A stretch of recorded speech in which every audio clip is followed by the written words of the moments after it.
Hello बच्चों, बेटा current affair की क्लास ले रहे हैं 19 से लेकर 24 फरवरी तक की। देखिए, जो करंट के क्वेश्चन आपके जो मिस हुए थे इन 4-5 दिनों में वो सारे क्वेश्चन डाल दिए गए हैं। जो क्वेश्चन डाले हैं वो सारे के सारे आपके एग्जाम के पॉइंट ऑफ व्यू से बेस्ट क्वेश्चन हैं। ठीक है, सारे अच्छे क्वेश्चन हैं, उसमें से अपनी तरफ से आपको कुछ नहीं छोड़ना। जो बताया जा रहा है वो सारा का सारा आपको लेना है। ओके, सारा ही कर रहा है, डिटेल के साथ मैं चीजें बताऊंगा आपको। ठीक है, देखते हैं फर्स्ट क्वेश्चन।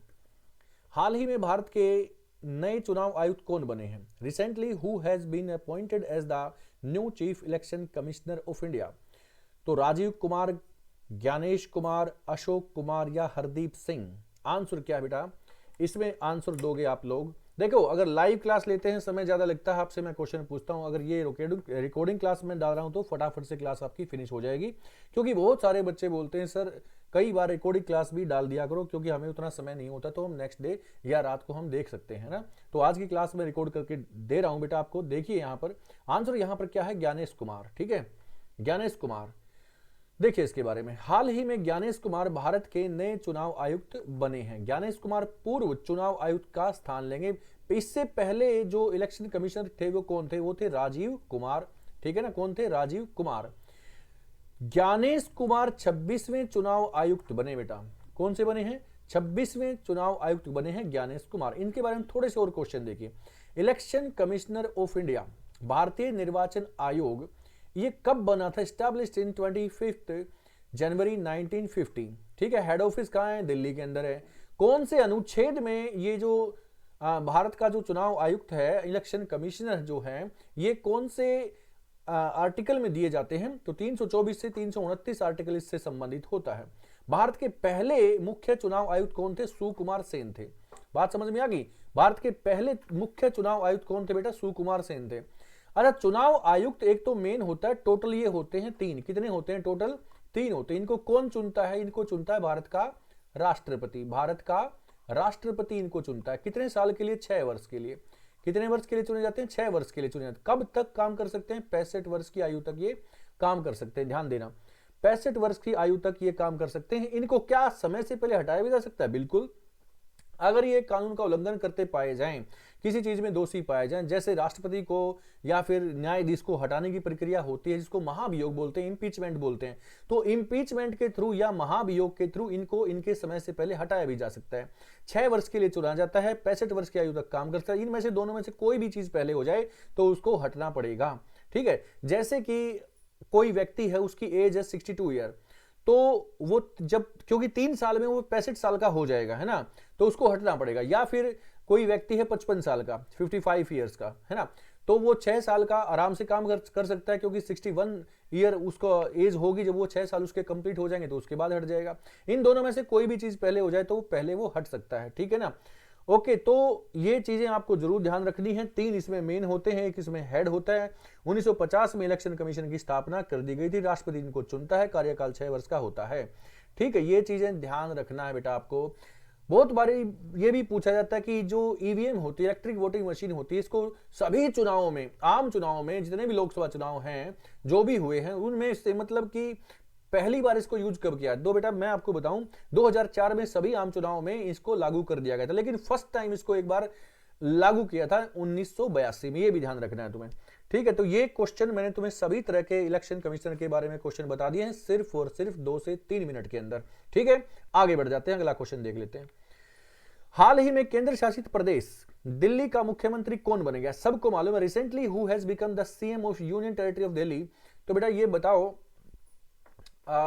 प्रवेश वर्मा, रेखा गुप्ता, पंकज सिंह, तो ये सबको मालूम है, इसको आगे करने की जरूरत नहीं है। रेखा गुप्ता बन गई, जो कि हरियाणा से हैं, है ना, ये ध्यान रखना। प्रवेश वर्मा यहां पर डिप्टी सीएम बने हैं बेटा। प्रवेश वर्मा को जॉइंट क्लियर बताया जाता है, क्योंकि ये नई दिल्ली सीट से संदीप दीक्षित, जो कि शीला दीक्षित के बेटे हैं, उनको हराया, और वहीं से अरविंद केजरीवाल को भी इसने हराया है। तो आशंका इनकी बताई जा रही थी, लेकिन ये डिप्टी सीएम बने हैं। रेखा गुप्ता सीएम बनी है, ये बच्चे ध्यान रखना है। ठीक है, अब मैं यहां पर इसके बारे में बताऊं को, दिल्ली के जो सबसे पहले जो सीएम थे बेटा, वो थे चौधरी ब्रह्म प्रकाश। दिल्ली में सबसे पहले जो सीएम थे वो थे चौधरी ब्रह्म प्रकाश, ये तुम्हें ध्यान रखना है। चौधरी ब्रह्म प्रकाश दिल्ली के सबसे पहले सीएम थे। उसके बाद निहाल सिंह बने थे। कौन बने थे? निहाल सिंह है, ये मदन लाल खुराना है, स्वराज सुषमा स्वराज बनी है ना, तो ये शीला दीक्षित 3 बार बनी है, केजरीवाल बने हैं 2 बार और आतिशी बनी है, और आतिशी के बाद फिर अभी नंबर आया है रेखा गुप्ता का। ठीक है, तो इस तरह से ये सभी दिल्ली के सीएम मैंने आपको बता दिए हैं। दिल्ली की स्थापना किसने की थी? दिल्ली की स्थापना करने वाला एक वीर योद्धा जिसको बताया जाता है अनंगपाल तोमर। अनंगपाल तोमर, अच्छा तोमर यहां पर सरनेम होने से कुछ जाट बिरादरी के लोग बोलते हैं ये तो जाट योद्धा थे, और तोमर राजपूतों में भी होता है तो वो बोलते हैं कि ये एक राजपूत शासक रहे हैं। ऐसा ही इसमें भी थोड़ा सा चलता रहता है कि, लेकिन स्थापना की थी किसने? अनंगपाल तोमर ने। ये बच्चे ध्यान रखना है। दिल्ली की स्थापना, दिल्ली में डिजाइन तैयार, दिल्ली का डिजाइन तैयार करने वाला कौन है? एडविन लुटियन ने दिल्ली का डिजाइन तैयार किया था। ये चीजें तुम्हें ध्यान रखनी है। ओके, चलो यहां पर जो चीजें मैंने आपको बताई हैं वो यहां पर डाल दी गई हैं। दिल्ली में रेखा गुप्ता बनी है, चौथी महिला है, और रेखा गुप्ता दिल्ली के शालीमार बाग से विधायक बनी है। डिप्टी सीएम प्रवेश वर्मा है यहां पर। ठीक है, जो चीजें बताई उस पर फोकस जरूर करना। पहले सीएम मैंने तुम्हें बताए हैं चौधरी ब्रह्म प्रकाश। ठीक है, निहाल सिंह है, मदन लाल खुराना है, सुषमा स्वराज है, शीला दीक्षित है, केजरीवाल, आतिशी और फिर अभी रेखा गुप्ता। तो फिर से मैंने सीक्वेंस आपको बता दिया एक बार फिर। चलो थर्ड क्वेश्चन लेते हैं फटाफट से। भारत के पहले open air art wall museum का उद्घाटन किसके द्वारा किया गया? India's first open air art wall museum was inaugurated by whom? किसके द्वारा? ये ओपन एयर मतलब कि दीवार पर पेंटिंग के जरिए लोगों को समझाता है, तो ये भी एक म्यूजियम बनाया गया है ऐसा। तो ये किसके द्वारा उद्घाटन कर दिया गया है? तो आंसर क्या है? जितेंद्र सिंह के द्वारा। जितेंद्र सिंह के द्वारा। भारत के पहले open air art wall museum का उद्घाटन जितेंद्र सिंह के द्वारा कर दिया गया। Open air art wall museum नई दिल्ली के मौसम भवन में स्थापित किया गया है। ठीक है, इस म्यूजियम में भारतीय मौसम विज्ञान विभाग की 150 साल की ऐतिहासिक यात्रा को दर्शाता है। ये मौसम विभाग की बात आ रही है तो मौसम विभाग के बारे में जानकारी मैं आपको जरूर दूंगा। एक बार इसके बारे में देखें। IMD, इंडियाज मीटियोलॉजिकल डिपार्टमेंट, तो ये IMD जो है ये फर्स्ट टाइम स्टैब्लिश किया गया था 1875 में। जब ये 1875 में बना था तो बेटा इसका हेड ऑफिस कहां था? कोलकाता में था। इसका हेड ऑफिस कहां था? कोलकाता में। उसके बाद इसका हेड ऑफिस जो 1905 में ये स्थापित कर दिया गया था, कहां पर? शिमला में। कहां पर? शिमला में। उसके बाद 1928 में इसका हेड ऑफिस हो गया था पुणे में। कहां पर कर दिया था? पुणे में। और उसके बाद नई दिल्ली में इसका हेड ऑफिस 1944 से लेकर आज तक नई दिल्ली में इसका हेड ऑफिस चला रहा है। ठीक है, इसका मेन हेड ऑफिस नई दिल्ली में है, लेकिन साउथ में भी इसका हेड ऑफिस पुणे में कार्यरत है। ठीक है, ध्यान रखना है तुम्हें। ओके, डायरेक्टर जनरल कौन है? डायरेक्टर जनरल है यहां पर मृत्युंजय, ठीक है, मोहापात्रा। ठीक है, ये ध्यान रखना है तुम्हें। इंडियन मीटियोलॉजिकल डिपार्टमेंट, मौसम विभाग केंद्र। भारत में कितने टाइप के मौसम, कितने टाइप की सीजन हैं पता है तुम्हें? 3-3 महीने के 4 सीजन में डिवाइड किया गया है भारत के क्लाइमेट को, भारत की जलवायु को। जलवायु और क्लाइमेट, जलवायु और मौसम में क्या डिफरेंस आता है सारी चीजें बता चुका हूं अपनी ज्योग्राफी क्लास में। जो बच्चे ऑफलाइन पढ़ते हैं उसको भी, जो ऑनलाइन पढ़ते हैं उनको भी। देखिए, क्लाइमेट होता है लंबे समय के लिए, लगभग 30 से 35 साल। एक ही डेट देनी है, एक ही ईयर बताना है, तो 32 ईयर्स तक हम मौसम की कंडीशन को एक बार देखेंगे, ऑब्जर्व करते रहेंगे इतने लंबे समय साल तक, है ना। 30 से 35 साल तक मौसम की वही उसी सीक्वेंस में मौसम, कभी समर है, कभी रेनी सीजन है, कभी ऑटम है, कभी विंटर है, इनका हमें देखना पड़ेगा 30-35 साल तक ये किस सीक्वेंस में चलते हैं, कितने समय के लिए हैं। जब हमारे पास डेटा इकट्ठा हो जाए कितने साल तक का, 30 से 35 साल तक का, तो उसको हम उस एरिया का क्लाइमेट कंडीशन घोषित करते हैं। ठीक है, ऐसे ही मौसम क्या होता है? मौसम होता है थोड़े समय के लिए, क्लाइमेट होता है लंबे समय के लिए। ठीक है ना, दोनों ही में सेम चीजें होती हैं। देखो, ह्यूमिडिटी होती है दोनों में, wind, rainfall, humidity, air pressure, temperature, यही चीजें होती हैं जो मौसम बनाती है, यही चीजें होती है जो क्लाइमेट कंडीशन बनाती हैं। यही मौसम लंबे समय के लिए बना रहता है तो उसको उस एरिया का क्लाइमेट घोषित कर देते हैं। यह ध्यान रखना है। ठीक है, मौसम किससे बना है? मौसम शब्द से बना है। मौसम कहां से आया? एक अरेबिक वर्ड है। मौसम कहां का? एक अरबी भाषा का शब्द है जिसका अर्थ होता है मौसम। भारत में 3-3 महीने के 4 मौसम है। मैं आपको बता दूं सीक्वेंस एक बार। सबसे पहले विंटर से स्टार्ट करता हूं। तो विंटर बेटा स्टार्ट हो जाता है दिसंबर से।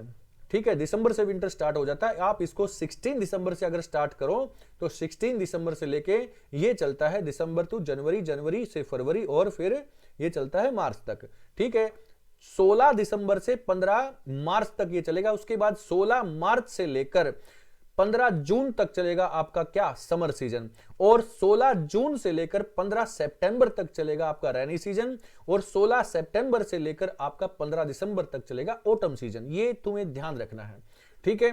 तो सारी चीजें मैंने तुम्हें बता दी। चलो आगे बढ़ते हैं फटाफट से। भारत की जलवायु, थोड़ा सा मैं तुम्हें भारत की जलवायु के बारे में बता दूं। भारत की जलवायु कैसी है, उष्ण कटिबंधीय मानसूनी जलवायु है भारत की। अगर आपसे क्वेश्चन पूछ लिया जाए भारत की जलवायु का नाम बताओ, तो उष्ण कटिबंधीय मानसूनी जलवायु, उसको अंग्रेजी में क्या बोलते हैं, ट्रॉपिकल मॉनसून क्लाइमेट, ठीक है। ट्रॉपिकल मॉनसून क्लाइमेट है भारत का बेटा, ठीक है। क्योंकि ट्रॉपिकल क्यों, क्योंकि गर्म है, क्योंकि कर्क रेखा भारत के लगभग बीचों बीच से जाती है 8 राज्यों, तो गर्मी बहुत है ना। तो मॉनसून, मॉनसून का मतलब यहां पर आप कर दोगे चेंज होने वाला है। भारत में सर्दी भी बहुत होती है, नॉर्थ प्लेन्स एरिया में, ऊपर हिल्स एरिया में तो बहुत सर्दी है, और नीचे ह्यूमिडिटी हाई होती है क्योंकि कोस्टल एरिया है, ठीक है ना। भारत का पेनिनसुला एरिया है नीचे से, साउथ इंडिया से, तो वहां पर ह्यूमिडिटी हाई है, बीच से कर्क रेखा जाती, गर्मी ज्यादा, तो सभी तरह का मौसम भारत में देखने को मिलता है। ओके, इसलिए भारत का जो क्लाइमेट है उसको, उसका क्या नाम दिया गया है, ट्रॉपिकल मॉनसून क्लाइमेट, ठीक है। चलो आगे बढ़ते हैं।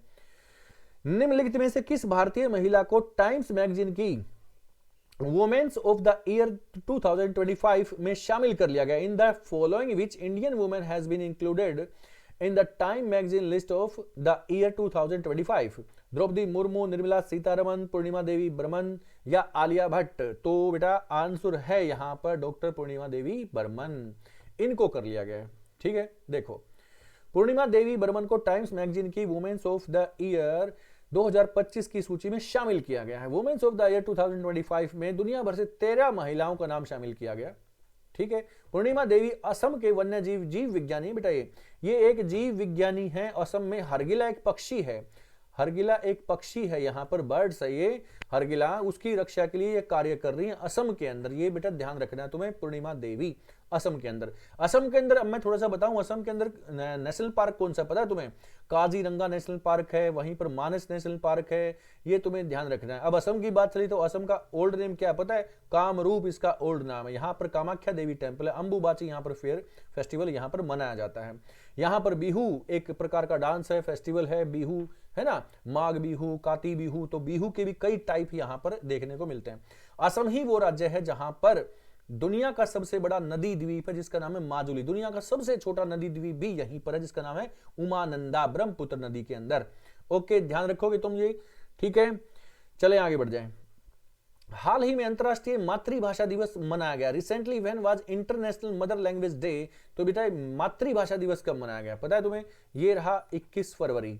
21 फरवरी इसका सही आंसर हो गया। अंतरराष्ट्रीय मातृभाषा दिवस 21 फरवरी को मनाया जाता है। इस दिवस को मनाने की घोषणा 17 नवंबर 1999 को यूनेस्को के द्वारा कर दी गई थी। अब भाषा की बात आती है तो भाषा के बारे में, लैंग्वेज के बारे में थोड़ा सा मैं तुम्हें बताऊंगा।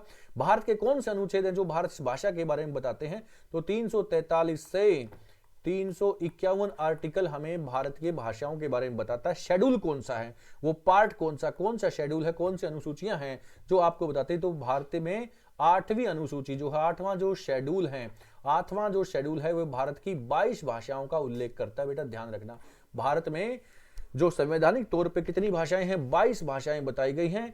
अनुच्छेद है इसमें 343 से 351 तक, ये भाषाओं के बारे में जिक्र किया गया है। हिंदी भाषा जो है वो भारत की राजभाषा का, उसकी घोषणा कब कर दी गई थी? 14 सितंबर 1949 को हिंदी को भारत की राजभाषा का दर्जा प्राप्त दिया गया था, ठीक है ना, अपना लिया गया था उसको। ओके, चले आगे बढ़े। चलो, हाल ही में छत्रपति शिवाजी की जयंती कब मनाएंगे? Recently when is the birth anniversary of Chhatrapati Shivaji celebrated? देखो ये क्वेश्चन बहुत ही लाजवाब है, ठीक है बेटा, ये क्वेश्चन बहुत ही बढ़िया है। आज हाल ही में हमारे इंडिया में एक पिक्चर रिलीज हो रखी, छावा जिसका नाम है, और काफी अच्छी वहां पर उसको ओपनिंग मिली है। क्योंकि वो जो छत्रपति शिवाजी हैं उनके बेटे की पिक्चर बता रखी, संभाजी भोसले की पिक्चर बता रखी है ना। छत्रपति शिवाजी की जयंती मनाई जाती है 19 फरवरी को। 19 फरवरी को जन्म बेटा कब हुआ था? 1630 में। मृत्यु कब हुई थी? 1680 में, ठीक है।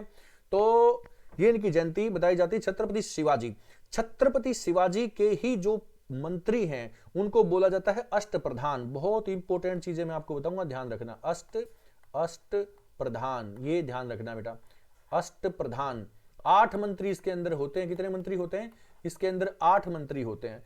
छत्रपति शिवाजी के पिता का नाम था शाहजी भोसले, उनके पिता का नाम था कोंडदेव। ये कौन से गुरु को, आध्यात्मिक गुरु को मानते थे? तो रामदास को मानते थे। इनके बेटे का नाम था संभाजी, बेटे का नाम क्या था? संभाजी। जब इनकी डेथ हो जाती है 1680 में शिवाजी की, तो उसके बाद इसके बेटे जो हैं संभाजी, वो गद्दी पर बैठते हैं। वो राज करते हैं कब से कब तक, मैं आपको बताऊं, 1680 से 1689 तक, 89 तक उन्होंने रूल किया। उसके बाद मुगलों के द्वारा वो पकड़े जाते हैं संगमेश्वर में अपने कवि कलश के साथ में। और कैसे कैसे धोखा हुआ था उनके साथ, बहुत बड़ा धोखा, कैसे कैसे यातनाएं देकर औरंगजेब के द्वारा उनको मारा जाता है। एक प्रकार से भारत के बहुत ही वीर योद्धा हैं संभाजी भोसले, उनकी पिक्चर आ रखी है। मैं आपको बताऊंगा कि आपको भारत में जो भी हमारे शहीद हैं, वीर योद्धा हैं, जिनको भी जितनी बार भी, ऐसे हैं बहुत सारे ऐसे हैं जिनको जितनी बार भी देखा जाए, समझा जाए, उतना ही कम है। ठीक है, तो एक बार जाके देखिए पिक्चर, बहुत बढ़िया, आपको दिखाएगी कि इतिहास में कैसे कैसे भारतीयों में योद्धा हुए हैं। लेकिन विडंबना ये रही कि हमें इनके बारे में पढ़ाया नहीं गया। हमें बस चोर लुटेरे उचक्के जो भारत में आके बसे, हमें ही लूटा मारा और यहीं पर आकर बसे, यहीं पर रूल किया, बस उसी का इतिहास पढ़ाया गया। ठीक है, तो बेटा ये चीज जरूर ध्यान रखो, अपने जो भारतीय हैं उनके बारे में पढ़ो जरूर। भारत किसी से कम नहीं था, हम हमेशा से सर्वोपरि रहे, लेकिन भारत का इतिहास छिपाया गया है, ये चीजें ध्यान रखो। जब औरंगजेब को, अकबर को, बाबर को, ठीक है, कुतुबुद्दीन ऐबक को, मोहम्मद गोरी को, गजनी को, ऐसे ऐसे को महान बता के, रूलर बता के, बहुत बड़ा योद्धा बता के पढ़ाया गया, तो इनको मारने वाले तो अनेक ऐसे योद्धा थे। हमारे तो फिर भी धोखे से छल कपट से ये मारे गए हैं। ठीक है, लेकिन वो तो कायर थे एक प्रकार से, इतनी बड़ी सेनाएं भी थी उनके पास, सब कुछ था, फिर भी इनको आमने सामने की लड़ाई में कभी हरा ही नहीं पाए। ठीक है, फिर भी उन्हीं की गौरव गाथा हम पढ़ते रहते हैं। तो बेटा हमारे ऐसे वीर योद्धा हैं, इनकी पिक्चर देखिए, इनके बारे में पढ़िए, इनके बारे में जानिए। ठीक है, देखिए आगे। हाल ही में छत्रपति शिवाजी की 19वीं जयंती मनाई गई है और यहां पर छत्रपति शिवाजी की 395वीं जयंती मनाई गई है। बता चुका हूं इनके बारे में। मां का नाम जीजाबाई था, पिता का नाम शाहजी था, इनके बेटे का नाम संभाजी था, संभाजी के बेटे का नाम था शाहू। जब संभाजी को मार दिया जाता है तो उनका जो बेटा होता है शाहू, उनको कैद में डाला जाता है। जब 1707 में जब औरंगजेब की मृत्यु हो जाती है तो शाहू कैद से निकाला जाता है और शाहू अपने राज्य को वापस प्राप्त करने के लिए आता है। वहां पर ताराबाई को बोलता है, ताराबाई ही मराठा साम्राज्य को संभालती है संभाजी की मृत्यु के बाद। संभाजी की मृत्यु 1689 में हो गई थी, तो ताराबाई के जो हस्बैंड हैं राजा राम, वो गद्दी पर बैठते हैं। ठीक है, राजा राम भी इसी डायनेस्टी में से एक थे। राजा राम 1689 से 1700 तक रूल करते हैं, फिर मुगलों के द्वारा वो भी मार दिए जाते हैं, राजा राम भी। उसके बाद राजा राम की जो वाइफ होती है ताराबाई, ताराबाई रूल करती है 7 साल तक, तो 1700 से 1707 तक ताराबाई रूल करती है। और उसके बाद औरंगजेब की जब डेथ हो जाती है तो शाहू वहां पर क्या होते हैं, स्वतंत्र होते हैं और शाहू आकर अपना अधिकार मांगते हैं। ताराबाई बोलती है नहीं, अधिकार कैसे, इसमें मेरे हस्बैंड का भी, मेरे बच्चे का भी अधिकार है, क्योंकि हमने भी रूल किया है ना, हमने भी इसको संभाला, तो दोनों ही अपनी प्रकार से ठीक है। तो इसलिए दोनों के बीच में सहमति नहीं हो पाती और दोनों के बीच में ही लड़ाई होती है। उस लड़ाई का नाम है खेड़ा की लड़ाई, खेड़ा का युद्ध 1707 में। वहां पर जीतता है शाहू, लेकिन शाहू क्या करता है, जीतने के बावजूद भी ताराबाई को भी वहां पर अधिकार देता है। ताराबाई को कोल्हापुर का एक प्रकार से अधिकारी बना दिया जाता है। ठीक है ना, किसका, कोल्हापुर का। और ऊपर नॉर्थ इंडिया में, नॉर्थ महाराष्ट्र में खुद रूल करता है शाहू। ठीक है, शाहू किसका बेटा, संभाजी भोसले का बेटा है। ओके, चले आगे। इसके बारे में देख सकते हैं बेटा, जो चीजें मैंने आपको बताई हैं वहां पर सारी चीजें आपको यहां मिल जाएंगी। छत्रपति शिवाजी 19 फरवरी 1630 में जन्म हुआ, महाराष्ट्र के राज्य पुणे जिले के शिवनेर के वहां पर जन्म हुआ था। शाहजी भोसले और माता जीजाबाई हैं, है ना। आध्यात्मिक गुरु कौन है, रामदास हैं। 1680 में रायगढ़ में इनकी मृत्यु हो गई। जो चीजें बताई थी, और चीजें मैंने बहुत सारी एक्स्ट्रा बता दी हैं, जो चीजें बताई हैं वीडियो को पॉज करके आप आराम से लिखिए उन चीजों को। ठीक है, चलो आगे। हाल ही में सीपीसीबी द्वारा सौंपी गई रिपोर्ट के अनुसार महाकुंभ की नदी में किसका उच्च स्तर मिला है, बेटा गंदगी मिली है। यहां पर जब जांच पड़ताल की गई, देखा गई, टेस्टिंग की गई पानी की, तो यहां पर फेकल कोलिफॉर्म के यहां पर अंश मिले हैं। ये चीज जो कि जानवरों का, आदमियों का जो मलमूत्र है, वो चीज ज्यादा मिली है इसके अंदर। ठीक है, तो ये बहुत ही एक प्रकार से बीमार करने वाली चीजें यहां पर पार्टिकल्स मिले हैं। देखो, हाल ही में की गई जांच के अनुसार पता चला है कि फेकल कोलिफॉर्म का उच्च स्तर मिला है। ठीक है, सीपीसीबी द्वारा हरित अधिकरण को सौंपी गई रिपोर्ट है। फेकल कोलिफॉर्म यानी मानव और पशु मलमूत्र से निकलने वाला सूक्ष्म जीव होता है, तो इसकी यहां पर अधिकाधिक संख्या देखने को मिली है। ठीक है, चलें आगे। निम्नलिखित में से किसने BBC Indian sports women of the year का खिताब जीत लिया है? तो ये है मनु भाकर। मनु भाकर ने खिताब जीत लिया है बेटा। ठीक है, कौन है मनु भाकर? कौन है मनु भाकर? पता होगा तुम्हें, शूटिंग प्लेयर है ये, गोली चलाती है भाई। ठीक है, पता है तुम्हें। और इसमें इन्होंने मेडल जीत लिया है। बीबीसी के देखो ये खबर है भाई, BBC Indian sports women of the year का खिताब मनु भाकर ने जीता है भाई। ये खिताब जीत लिया है मनु भाकर ने। BBC emerging player of the year Sheetal Devi मिली है। ठीक है, ध्यान रखना। ठीक है, निम्नलिखित में से कौन सा ओपेक प्लस में शामिल हो गया है? In the following which country has join OPEC plus? देखो बेटा, एक है ओपेक जिसकी स्थापना 1960 में हो गई थी। ये है ओपेक प्लस। इसकी स्थापना अभी 2016 में। दोनों में डिफरेंस यही है, जो पहले जो बने थे ना दो देश, वो निर्धारित है, संख्या है उनकी। ठीक है ना, लगभग इनमें 15 संख्या बताई जाती है। जो ओपेक प्लस है इनकी लगभग 10 संख्या बताई जाती है। इसमें और भी कंट्री इसमें आके काम कर सकती हैं, ध्यान रखना। ओके, इन दोनों का हेड ऑफिस वियना ऑस्ट्रेलिया के अंदर है, ये भी तुम्हें ध्यान रखना है। इसमें नई कंट्री शामिल हो गई है, ब्राजील। ओके, ब्राजील में ही ओपेक प्लस में ब्राजील शामिल हो गया है। Organization of the petroleum exporting countries होती है, फुल फॉर्म है। ये कब बना था? 1960 में। 1960 में बन गया था बेटा ओपेक, ये ध्यान रखना। 1960 में जो ओपेक है ये अभी 2016 में ओपेक प्लस, ये थोड़ा सा ध्यान रखना है तुम्हें। ओके, हेड ऑफिस दोनों का वियना ऑस्ट्रेलिया होगा। ओपेक जो कंट्री, ओपेक प्लस के ये जो हेड ऑफिस हैं, ये जो सॉरी इसमें जो कंट्रीज हैं, ये कौन सी कंट्रीज हैं? ये है ओपेक प्लस में शामिल होने वाली कंट्रीज हैं ये। इसमें अब ब्राजील शामिल हो गया बेटा। ठीक है, याद रहेगा तुम्हें, है ना। ओपेक में जो कंट्री शामिल थी वो 15 कंट्री शामिल थी बेटा पहले। अब ओपेक प्लस में ये 10 कंट्री शामिल है, ब्राजील इसमें नया जुड़ गया है। हेड ऑफिस वियना होगा इसके अंदर। ठीक है, पेट्रोलियम एक्सपोर्टिंग कंट्रीज हैं ये, ध्यान रखना तुम्हें। हाल ही में की गई रिसर्च के अनुसार भारत में किस राज्य में सबसे ज्यादा गिद्ध पाए गए हैं? सबसे ज्यादा वल्चर जो हैं, कौन से राज्य में? मध्य प्रदेश में, ध्यान रखना। मध्य प्रदेश में सबसे ज्यादा इसमें वल्चर पाए गए हैं, गिद्ध पाए गए हैं। हाल ही में रिसर्च के अनुसार मध्य प्रदेश में सबसे अधिक गिद्ध मिले हैं। गिद्ध की जो गणना की गई थी 2025 के अनुसार मध्य प्रदेश में गिद्धों की संख्या इतनी बताई गई है।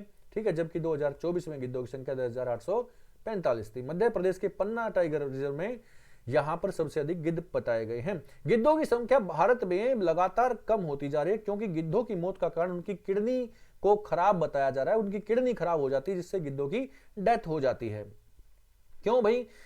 क्योंकि गिद्ध क्या करते हैं बेटा, गिद्ध जो मृत जो प्राणी होते हैं, जो जंगल में मर जाते हैं, जो भी मवेशी होते हैं वो मर जाते हैं, तो उनको वो खा लेते हैं। तो उनके खाने से उनकी किडनी खराब हो जाती है। किडनी कैसे खराब होती है उनके, ये भी सुनिए बेटा। जो भी पक्षी हैं, पशु हैं, अगर हमारे पालतू हैं तो बेटा वो बीमार होते हैं, तो हम उसको जो बीमार होते हैं तो हम उसको पेन किलर दवाई देते हैं, जिसमें डाइक्लोफिनिक जो एक होती है, पेन किलर जो होती है, पेन को कम करने के लिए जो दवाई होती है, वो खाने के बाद दर्द तो खत्म हो जाता है, लेकिन उसका जो साइड इफेक्ट होता है बॉडी में वो रहता है, वो कभी खत्म नहीं होता। और उनके द्वारा वो पेन तो खत्म हो गया, वो बीमारी तो चलो उसके दर्द से राहत मिल गई, लेकिन जब भी उसकी डेथ होती है, उसके खून के अंदर, उसके मांस के अंदर वो चीज रहती है, वो जो स्टीरॉइड है, वो जो दवाई का असर है, वो जो पेन किलर का असर है, वो उसके बॉडी में मरने के बाद भी उसके मांस में, उसके मीट मांस में, उसके खून के अंदर होता है, और उसी को वो गिद्ध खा जाता है। उसके गिद्ध के उसके खाने से उसकी किडनी जो है वो फेल हो जाती है, जिससे गिद्ध की यहां पर डेथ हो रही है लगातार भारत के अंदर। ठीक है, तो लेकिन अब मध्य प्रदेश में इनकी संख्या बढ़ी है। ओके, बात समझ में आ गई? चले आगे। अब मध्य प्रदेश की बात है तो मध्य प्रदेश के बारे में थोड़े से पॉइंट मैं आपको जरूर बताऊंगा यहां पर, क्योंकि मेरी क्लास की जीके की क्लास जो हमारी ये करंट की क्लास लेने का फायदा यही है कि मैं इससे ज्योग्राफी, हिस्ट्री, पॉलिटी के क्वेश्चन रिलेट करता हूं जरूर। तो मध्य प्रदेश की बात चलिए बेटा। तो मध्य प्रदेश में सबसे ज्यादा फॉरेस्ट एरिया है, हाईएस्ट फॉरेस्ट एरिया कहां पर बेटा? मध्य प्रदेश के अंदर। मध्य प्रदेश में ही सबसे ज्यादा टाइगर की संख्या बताई जाती है। मध्य प्रदेश में ही प्रोजेक्ट टाइगर चला था मध्य प्रदेश के अंदर। कब चला था? 1973 में चला था। ठीक है, ये ध्यान रखना है तुम्हें। सबसे ज्यादा जंगल मध्य प्रदेश में, सबसे ज्यादा टाइगर भी मध्य प्रदेश में, सबसे ज्यादा नेशनल पार्क भी मध्य प्रदेश में, ये भी ध्यान रखना बेटा। ठीक है। प्रोजेक्ट टाइगर भी मध्य प्रदेश में चला था। मध्य प्रदेश में ही सबसे ज्यादा नेशनल पार्क भी हैं। जो नामीबिया से जो चीते लाए गए थे ना, नामीबिया कंट्री से, वो चीते मध्य प्रदेश का ही एक नेशनल पार्क है जिसका नाम है कुनो। यहीं पर वो चीते लाकर छोड़े गए हैं कुनो नेशनल पार्क में, जिसमें से 10 चीतों की डेथ हो चुकी है। तो बेटा तुम्हें ये चीजें ध्यान रखनी है, मध्य प्रदेश। ठीक है, चले आगे। निम्नलिखित में से किस राज्य केंद्र शासित प्रदेश को किस केंद्र शासित प्रदेश के केंद्र शासित प्रदेश को अंगदाताओं को सम्मानित करने की घोषणा कर दी गई? निम्नलिखित से किस राज्य या केंद्र शासित प्रदेश के अंगदाताओं को सम्मानित करने की घोषणा कर दी गई है? इसको थोड़ा सा सही कर लें। निम्नलिखित में से किस राज्य या केंद्र शासित प्रदेश के अंगदाताओं को सम्मानित करने की घोषणा कर दी गई? इसको को कर लो, ठीक है। अंगदाताओं को सम्मानित करने की घोषणा कर दी गई। In the following which state ये UT will announced to honour organ donor? तो कौन से हैं वो, ये कौन से राज्य है या कौन सा केंद्र शासित प्रदेश है? तो बेटा आंसर है पुदुचेरी। पुदुचेरी के अंदर केंद्र शासित पुदुचेरी द्वारा अंगदाताओं को सम्मानित करने का फैसला कर दिया गया है। तो ये देखो सुनो, निम्नलिखित में से कौन से राज्य या केंद्र शासित प्रदेश के द्वारा अंगदाताओं को, ये ध्यान रखना, ठीक है, समझ में आया क्वेश्चन? कौन से राज्य या केंद्र शासित प्रदेश के द्वारा अंगदाताओं को सम्मानित किया गया है? तो आंसर है पुदुचेरी। ओके, अंगदान के बारे में जागरूकता बढ़ाने के लिए यहां पर बताया गया है एक व्यक्ति के 6 अंगों को दान किया जा सकता है। ध्यान रखना, बताया जाए है कई बार, ठीक है। पुदुचेरी कैपिटल क्या है? पुदुचेरी सिटी। यहां पर गवर्नर आपके बताए गए हैं और सीएम भी हैं। भारत में अब क्या नाम है? दिल्ली और पुदुचेरी के अलावा अभी सीएम और भी इसका नाम चल रहा है कि सामने आ रहा है जम्मू कश्मीर वगैरह। जम्मू कश्मीर भी आम चुनाव करा दिए गए थे, है ना। तो ये चीजें ध्यान रखनी है तुम्हें। विशेष तौर पर इनमें गवर्नर जो होता है, देखो गवर्नर का सिग्नेचर बहुत जरूरी होता है, जैसे देश में राष्ट्रपति का सिग्नेचर जरूरी होता है, लेकिन ये एक यूटीज हैं, यूनियन टेरिटरी हैं, तो इनमें तो और भी इंपॉर्टेंट हो जाता है। ये तुम्हें ध्यान रखना चाहिए। जैसे केजरीवाल बोलता था भाई दिल्ली में मैं हूं तो सीएम जरूर, लेकिन मेरे चलती नहीं है, मेरे को तो एलजी काम नहीं करने दे रहा। तो यही बात है कि उन पर जो चलती है वो मेन अपने जो प्राइम मिनिस्टर होती है उनका मेन रूल होता है यूटीज पर, ठीक है, केंद्र शासित प्रदेश पर। इसलिए नाम क्या है? केंद्र शासित, यानी कि सेंट्रल रूलर वहां पर जो होता है उसका ही रूल इसमें मेन होता है, ठीक है। देखें, निम्नलिखित में से किसे प्रधानमंत्री नरेंद्र मोदी का सचिव नियुक्त किया गया है? शक्तिकांत दास को बताया गया, जो कि भारत के रिजर्व बैंक के पूर्व गवर्नर रह चुके हैं। शक्तिकांत दास रिजर्व बैंक के पूर्व गवर्नर रह चुके हैं। शक्तिकांत दास प्रधानमंत्री को प्रिंसिपल सेक्रेटरी 2 नियुक्त किया गया है। पीके मिश्रा प्रधानमंत्री के प्रिंसिपल सेक्रेटरी 1 पर हैं, ठीक है। ध्यान रखना है तुम्हें इन बातों का। यहां पर क्वेश्चन अब तुम्हारे खत्म हो गए। आज की क्लास यहां पर फिनिश करता हूं बेटा। इन क्लासेस को लाइक और शेयर करो, अपने उन बच्चों के, अपने उन दोस्तों के पास पहुंचाओ जो पढ़ने के लिए तत्पर हैं। जहां अच्छा मटेरियल नहीं मिल रहा, ये क्लास दो उनको। मैं वादा करता हूं बिल्कुल तुम्हारा करंट अफेयर में क्वेश्चन नहीं कटेगा। सभी तरह के क्वेश्चन मैं लाके देता हूं बेटा आपको, ठीक है। चीजों को ध्यान से पढ़िए, जो कोई डाउट आता है कमेंट में डालिए, ठीक है। क्लासेस को लाइक और शेयर जरूर किया करो बेटा, शेयर करना जरूरी है। नए नए बच्चों के पास क्लास पहुंचना बहुत ही जरूरी है, ठीक है। चलो, थैंक यू वेरी मच।